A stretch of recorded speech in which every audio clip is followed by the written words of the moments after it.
Восстановительные работы по улице Сайханова и Краснофлотская идут полным ходом. Рабочие обновляют не только дорожное полотно, но и квартирные дома. Новый облик в скором времени примут сразу 28 многоэтажек.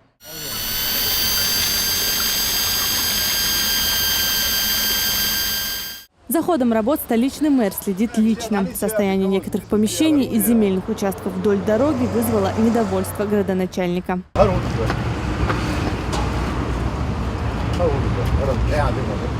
Также в рамках программы капитального ремонта магистральных улиц города идет замена водопровода и ливневой канализации. На этом отрезке дороги планируют вести дополнительные полосы. Это позволит решить проблемы с автомобильными пробками. Особое требование будет предъявляться к частному сектору. Отныне хозяева нежилых участков будут обязаны следить за их санитарным состоянием. Люди годами не ухаживают за своими участками. Все в зарослях, заборы ветхие, пришли в упадок. Те, кто не будут ухаживать за своими участками, соответственно, будет решение, мы подадим заявление в суды, по которым эти участки отойдут государству, как бесхозные, как участки, которыми люди не ухаживают. Реконструкция затронула и улицу Пугачева. Ранее дорожное полотно здесь находилось в плачевном состоянии. Работы по его обновлению практически завершены. Мы провели предварительное нивелирование и определили сейчас продольный сток воды, вследствие чего на проезжей части в дальнейшем, я думаю, так-то не будет скапливаться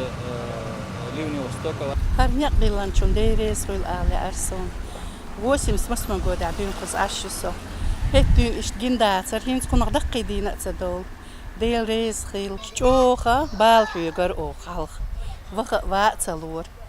Бинчо дикту. Бершта даглур дайса форм шайт ир бяхюр мач бяхюр. Столичные улицы в скором времени украсят и новые деревья. Здесь планируют посадить клен, липу, дубы и множество кустарников. Совсем скоро эту часть столицы будет не узнать. Розана Самаева, Булат Баканаев и Дани Хавхаров. Новости.